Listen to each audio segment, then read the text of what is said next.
Star news Marathi, नवे पाऊल नवी दिशा.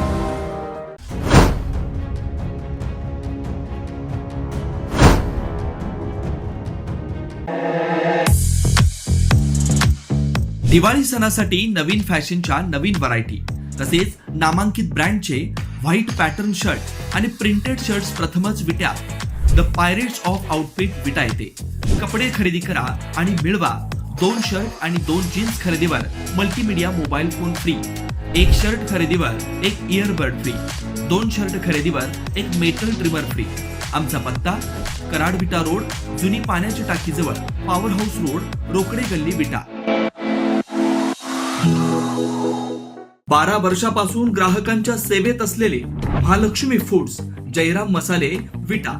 दिवाळीसाठी लागणारे चिवडा, चकली मसाले, मिरची पावडर, हळद पावडर, धना पावडर व इतर उत्पादने, मटन मसाला, चिकन मसाला, सांबर मसाला, गरम मसाला, किचन किंग मसाला, गोडा मसाला, अंडा करी मसाला, पावभाजी मसाला, शेंगदाणा चटणी, कारळा चटणी, जवस चटणी, खोबरे लसूण चटणी, त्याचबरोबर जयराम मसालेची स्पेशल कांदा लसूण चटणी.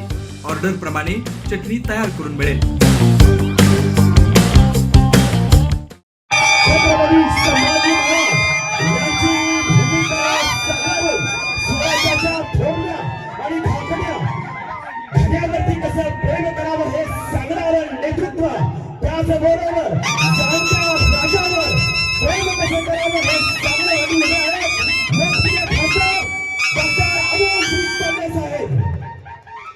आदिशक्ती तुळजाभवानी,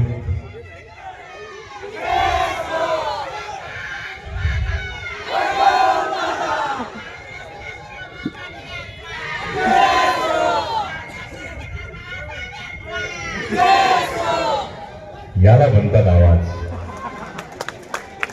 आदिशक्ती तुळजाभवानी उभा हिंदुस्थानचा आराध्य दैवत छत्रपती शिवाजी महाराज. आणि छत्रपती शिवाजी महाराजांनी या महाराष्ट्राच्या मातीतल्या माणसाला जगावं कसं हे शिकवल्यानंतर याच मातीतल्या माणसाला शेवटच्या श्वासापर्यंत स्वाभिमानानं लढावं कसं हे शिकवणारे छत्रपती संभाजी महाराज यांच्या पवित्र स्मृतीला अभिवादन करतो. आज राष्ट्रवादी काँग्रेस पक्ष शरदचंद्र पवार पक्षाचे महाविकास आघाडीचे अधिकृत उमेदवार माननीय वैभवदादा सदाशिवराव पाटील यांच्या प्रचारार्थ आयोजित असलेल्या या सभेसाठी मंचावर उपस्थित असणारे पदवीधर मतदारसंघाचे आमदार माननीय अरुणअण्णा लाड, माजी आमदार माननीय सदाशिवभाऊ पाटील, बाबासाहेबजी मुळीक, महेशजी खराडे, रावसाहेबजी पाटील, हनुमंतरावजी देशमुख, महादेवजी हुवाळ, संजयबाबू विपुते, आयुब सावनूरकर, विठ्ठलजी साळुके, सचिनजी शिंदे, संजयजी पाटील, संजयजी मोहिते, आमच्या प्रदेशाध्यक्ष जयंत पाटील साहेबांचा लाडका कार्यकर्ता राजू चांदकर, संदीपजी मुळीक, अजितजी जाधव, राजेंद्रजी माने, पद्मसिंहजी पाटील, शिवाजी शिंदे, ज्यांनी खरं तर दुबईमध्ये गेल्यानंतर मला आश्चर्याचा असा धक्का बसला होता. मागून आवाज आला जय महाराष्ट्र सांगितलं. जयंत पाटील साहेबांनी सांगितलंय तुम्हाला काय कमी जास्त आहे का ते बघा. ते नितीनराजे जाधव, विकासजी माने, पृथ्वीराजजी पाटील, सचिनजी मेटकरी, संदीपजी लोंढे, दस्तगीरजी फकीर, सिद्धार्थजी माने, व्यासपीठावरील सर्वच मान्यवर, आजी माजी पदाधिकारी, पत्रकार बांधव आणि आपण सगळेच. खरं तर आटपाडी खानापूर मतदारसंघात बोलत असताना एक वेगळी जबाबदारी आणि एक वेगळी भावना मनात असते. कारण आटपाडी खानापूर मध्ये अख्खा देश नाही, पण अख्ख्या देशात आटपाडी खानापूर आहे हे मान्य करावंच लागतं. कारण देशाच्या कानाकोपऱ्यात कुठे आमचे दत्तकुमारजी खंडागळे सुद्धा माग तामिळनाडू मधल्या सगळ्या मराठी बांधवांशी माझा संवाद घडवून आणला होता. आणि देशाच्या कानाकोपऱ्यात कुठेही गेल्यानंतर, विदेशात गेल्यानंतर आटपाडी खानापूरचा माणूस दिसणार नाही असं होत नाही. आणि त्यामुळे सगळ्या देशाचं पाणी प्यायलेली माणसं इथं आहेत आणि सगळ्या देशाला झळाळी देणारी आणि त्याला मढवणारी माणसं ही या भागात आहे. त्यामुळे नक्कीच हा क्रांतीचा जिल्हा आहे. म्हणजे स्वर्गीय जेनी बापू लाड असतील, नागनाथ अण्णा नायकवडी असतील, अगदी क्रांतीचे नाना पाटील असतील या सगळ्यांच्या आदर्शाने या जिल्ह्यामध्ये एक वेगळा पायंडा, क्रांतीचा पायंडा पाडले. आणि म्हणून या विधानसभा निवडणुकीला सामोरं जात असताना एक वेगळी भावना ही खरं तर मला आहे, कारण ही निवडणूक मगाची वैभवदादांनी सांगितलं तेव्हा मी त्याचा साक्षीदार होतो की जेव्हा वैभवदादांच्या नावासंदर्भात चर्चा सुरू होती. आणि त्याचं कारण मी चमकून बघण्याचं कारण खरं इथं सांगतो, कारण ही सगळी उमेदवारीची प्रक्रिया सुरू होती, मुलाखतीची प्रक्रिया सुरू होती. या सगळ्या प्रक्रिया सुरू होत असताना प्रत्येक उमेदवाराच्या, प्रत्येक इच्छुक उमेदवाराच्या मनात एक धाकधूक ही अशी दिसत होती. एक नजर मारली की YB चव्हाण सेंटरला असेल, सिल्वर ओकला असेल, ही धाकधूक दिसायची. आणि ही धाकधूक दिसत असताना एक उंचीला रांगडाचा एक तरुण हा शांत दिसायचा. आणि हा शांत दिसत असताना सदाशिव भाऊच्या नजरेच्या टप्प्यात असणारा हा माणूस कायम दिसायचा. आणि मला कायम ते वाक्य आठवायचं, जेव्हा 2 जुलैला जेव्हा पक्ष फोडण्यात आला त्यानंतर मी जे ट्विट केलं होतं, काही झालं तरी बापाला विसरायचं नसतं, त्याच्या सुरकुतलेल्या चेहऱ्यामध्ये सुख होऊन व्हायचं असतं. आणि म्हणून प्रत्येकाने देव पाहिलं की नाही ते ठाऊक नसतं. म्हणजे आज मी माझ्याही घरात, देवघरात वडिलांचा फोटो आहे. मी कायम असं सांगतो की देवानी माझ्यासाठी केलं काय ते मला माहित नाही, पण बापानी माझ्यासाठी काय केलंय ते मला माहित असतं. आणि म्हणून त्या वडिलांच्या आज्ञेत राहणारा हा तरुण आहे. आणि तरी सुद्धा हा त्याच्या कामावर, त्याच्या आत्मविश्वासावर इतक्या ठामपणे वावरतोय. त्यामुळे तुमचं नाव आल्यानंतर टक्कन नजरवर गेली, म्हटलं हा तिकीट योग्य ठिकाणी जाते, एवढी फक्त खात्री झाली. कारण या विधानसभा निवडणुकीच्या दृष्टिकोनातून खरं तर महाराष्ट्राच्या राजकारणात जी स्थित्यंतरं झाली गेल्या 2-2.5 वर्षामध्ये आपण जी स्थित्यंतरं पाहिली, कारण तोपर्यंत असं ऐकलं होतं की पायाची चप्पल विकत घेता येते, अंगातला शर्ट विकत घेता येतो, ज्याच्यावर शूट करता येतो मोबाईल विकत घेता येतो, पण आमदार आणि मंत्री सुद्धा विकले जातात, विकत घेता येतात. हे दुर्दैवानं महाराष्ट्रानं या 2-2.5 वर्षात पाहिलं. आठवतं ना काय?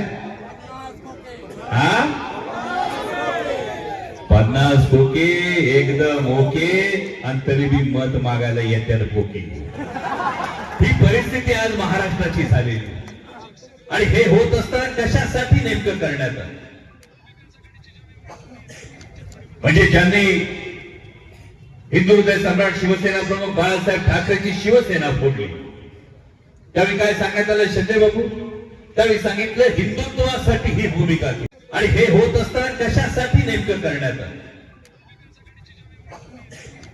म्हणजे ज्यांनी हिंदू हृदय सम्राट शिवसेना प्रमुख बाळासाहेब ठाकरेची शिवसेना फोडली, त्यावेळी काय सांगण्यात आलं संजय बाबू? त्यावेळी सांगितलं हिंदुत्वासाठी ही भूमिका केली. आणि मग हिंदुत्वासाठी ही भूमिका केली ज्या छत्रपती शिवाजी महाराजांनी शेतकऱ्याच्या भाजीच्या देठाला हात लागू देऊ नका हे सांगितलं होतं, त्या छत्रपती शिवाजी महाराजांच्या महाराष्ट्रात आज दिवसाला 8 शेतकरी आत्महत्या करतात. 8 दिवसाला 8 शेतकऱ्यांच्या घरात सरण रचलं जातंय. दिवसाला 8 शेतकऱ्यांच्या घरात पोरं अनाथ होतात. 8 शेतकऱ्यांच्या चितेला अग्नी द्यावा लागतोय. आणि भारतीय जनता पक्षाचे केंद्रीय गृहमंत्री येऊन सांगतात भारतीय जनता पक्षाचा जाहीरनामा आहे, आता आम्ही कर्जमाफी देऊ. कधी? महिन्याला 200 शेतकऱ्यांचं सरण रचल्यानंतर. आणि जर शिंदे सेनेचे लोक हिंदुत्व सांगत असतील तर मला वाटतं छत्रपती शिवाजी महाराजांचं रयतेच्या भाजीच्या देठाला हात लागू देऊ नका, हे रयतेचं राज्य आणणं हे खरं महत्वाचं हिंदुत्व होतं. पण हिंदुत्वाची शाल पांघरून स्वार्थाच्या गावी जात असताना, सुरत, गुवाहाटी, गोवा करत असताना फक्त स्वार्थाचा चिखल करण्याचं पाप कोणी केलं असेल तर एकनाथ शिंदेच्या शिवसेनेने. पण हे काय कमी पडलं होतं? म्हणून शिंदे साहेबांनी काय सांगितलं? अजितदादांच्या मांडीला मांडी लावून बसताना जीवाची घालमेल होत होती. ही घालमेल कशी बशी 1 वर्ष टिकली. वर्षभरानंतर 27 जूनला तिकडे मान्य पंतप्रधान भोपाळमध्ये गरजले 70,000 कोटी. टुनकन दादा उठले, गुलाबी जाकीट घालून भाजपच्या मांडीवर जाऊन बसले. आणि हे झाल्यानंतर मग खरा प्रश्न पडला की माननीय मुख्यमंत्री महोदय ज्यांच्याविषयी आक्षेप सांगत होते, म्हणजे नावडतीचं मीठ आता आणली नाही तर खारट चालायला लागलं शिंदे साहेबांना. आणि मग हे महायुतीचं सरकार पुढे चाललं. आणि महायुतीचं सरकार पुढे चालत असताना नेमकं घडलं काय? अनेकांनी सांगितलं मग भूमिका बदलली गेली. मग सांगितलं गेलं विकासासाठी ही भूमिका घेतली. आणि मग विकासासाठी ही भूमिका घेत असताना विकास केला का? नाही केला बापू, लय विकास केला. तेलाचा डबा 300 ने वाढला, खोबरं 140 280 ला गेलं. दिवाळीला दुवा दिली ना. म्हणजे आमच्या लाडक्या बहिणीला जेव्हा दाजीने सांगितलं असेल करंजा कर, तेव्हा खोबरं किसताना बरोबर कळलं 140 280 ला गेलं. जेव्हा सांगितलं शंकरपाळ्या कर, तेव्हा बरोबर कळलं तेलाचा डबा 300 ने वाढला. आणि हा विकास म्हणत असताना महायुतीचं सरकार खरं तर दिल्लीतून गुबुगुबू वाजल्यानंतर माना डोलवणाऱ्या नंदी बैलाचं सरकार हे महायुतीचं सरकार हे इथं निक्षून सांगितलं पाहिजे. तर माझ्या तरुणांच्या नशिबातला रोजगार गेला.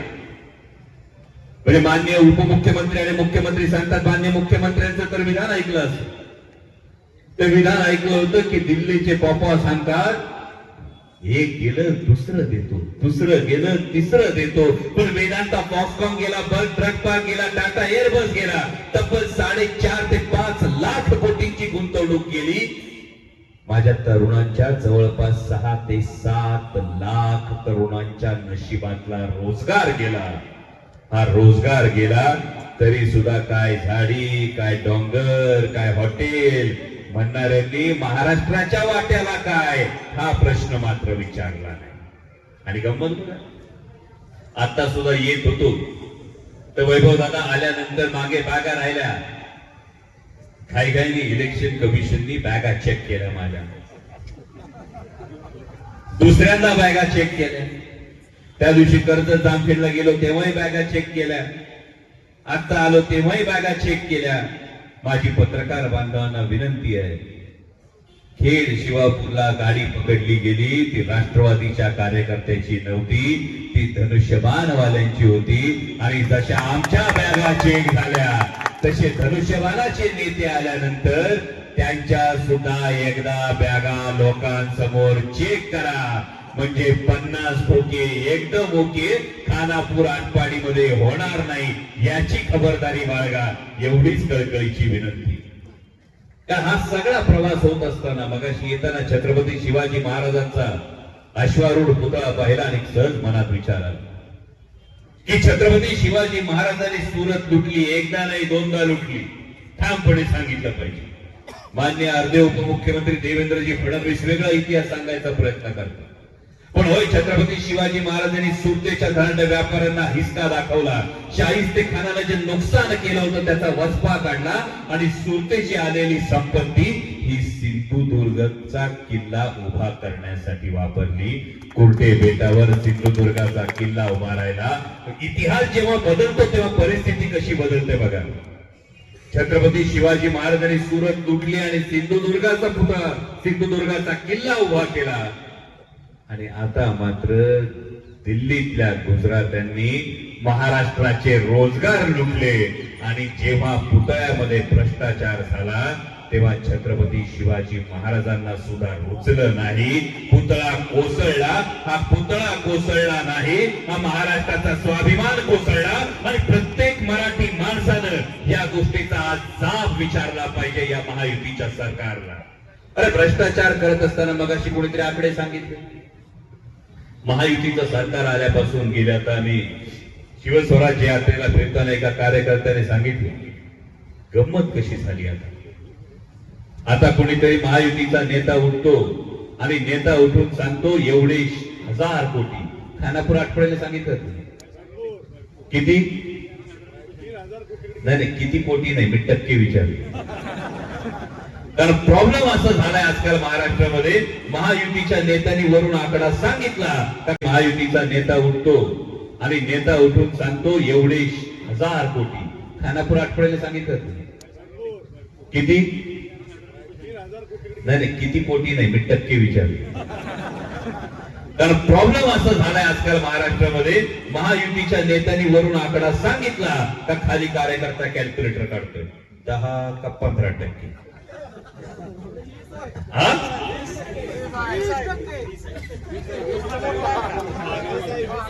मागे वाढली इकडे 20 आहे. अरे पण लई चांगला योगायोगी आहे, मतदानाची तारीख बी 20 आहे. म्हणजे 20 तारखेला 20% वाले बी घरी बसवा आणि मतदानाची तारीख 20 घरी पाठवा अजितदादा शिंदे फडणवीस. ही गोष्ट आधी मनात ठेवा, कारण या पद्धतीनं भ्रष्टाचाराला कुठलाही थारा राहिला नाही. म्हणजे चंद्रयानाला जेवढा खर्च आला असेल, साधं उदाहरण देतो रिंग रोडचं.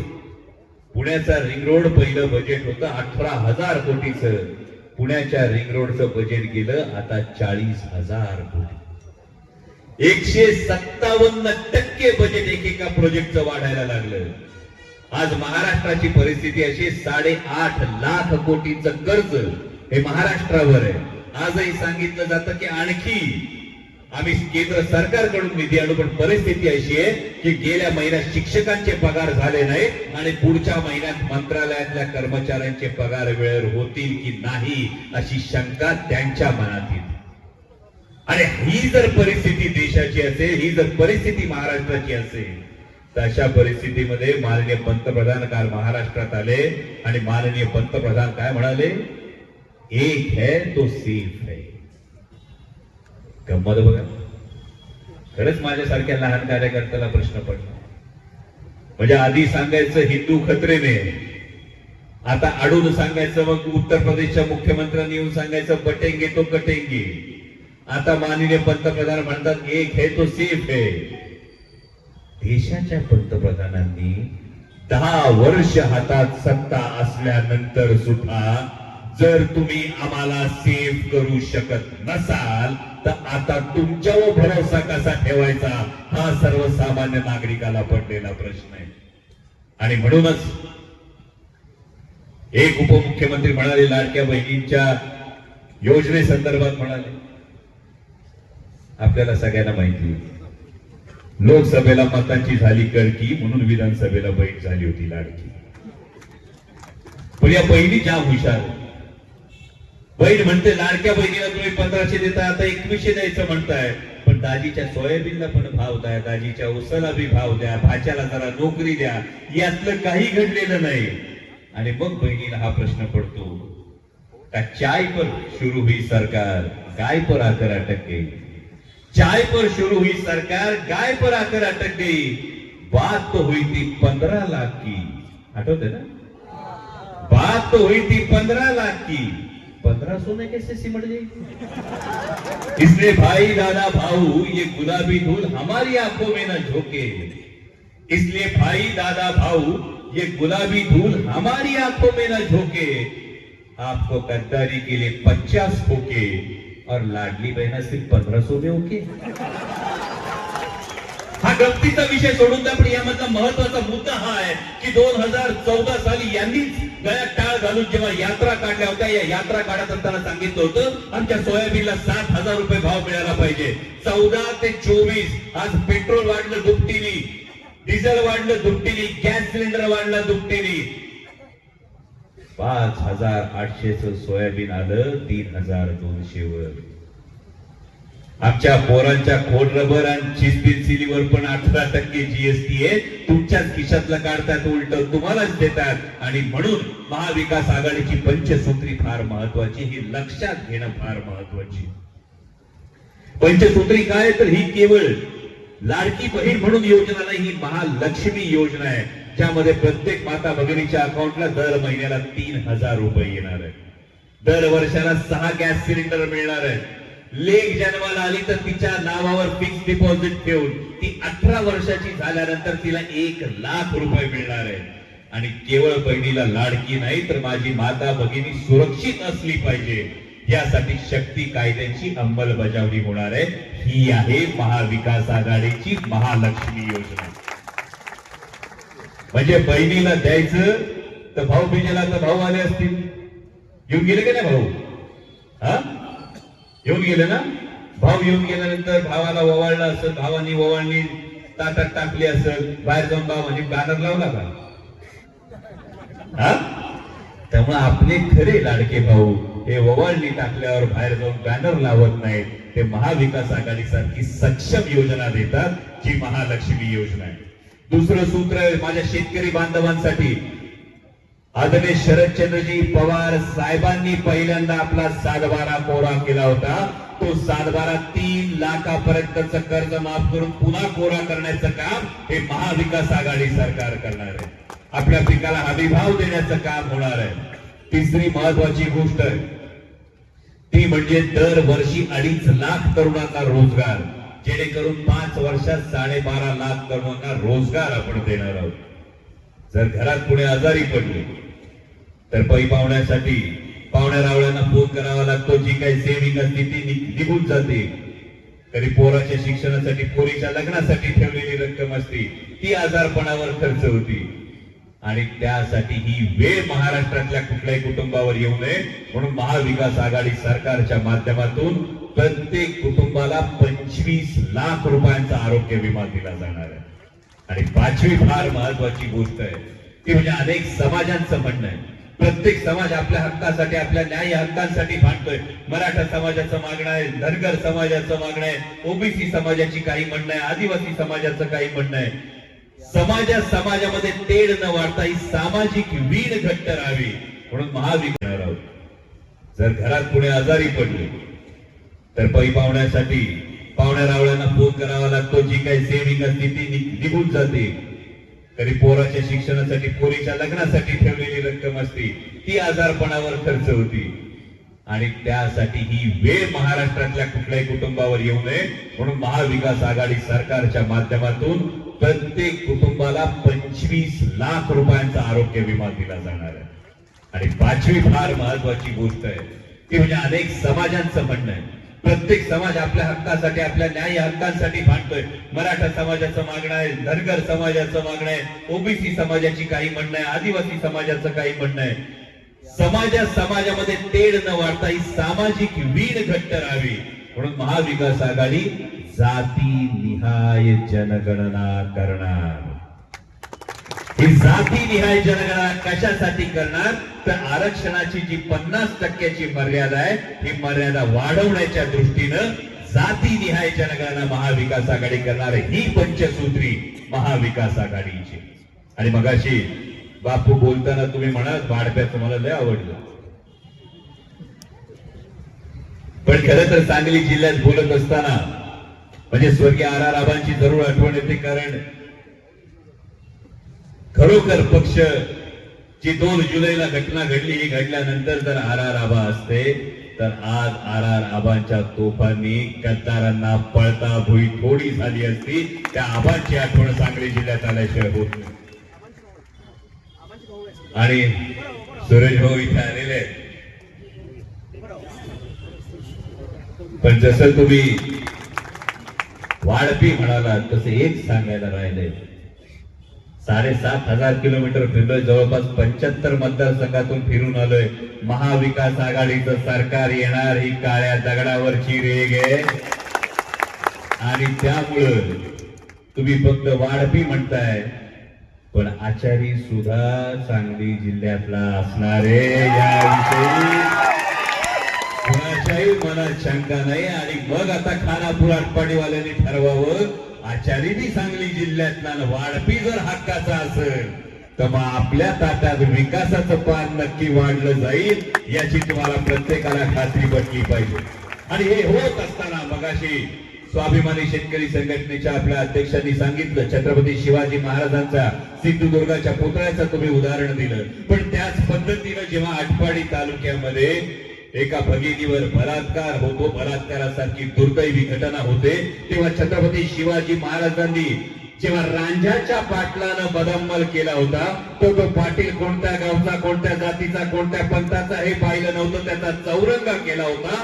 परंतु आठवणीमध्ये बलात्काराची घटना घडते आणि जर गुन्हेगाराला पाठीशी घालण्याचं काम कोणी करत असेल तर त्या पाठीशी घालणाऱ्यांचा राजकीय चौरंगा केल्याशिवाय गप्प बसू नका.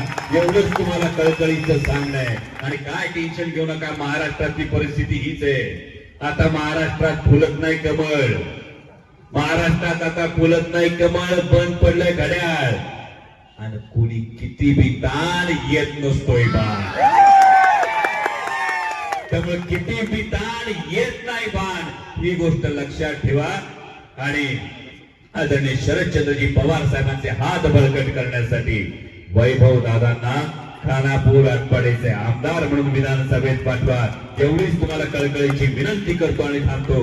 धन्यवाद. आपल्या परिसरातील लेटेस्ट बातम्या पाहण्यासाठी स्टार न्यूज मराठी YouTube चॅनलला आत्ताच सबस्क्राईब करा.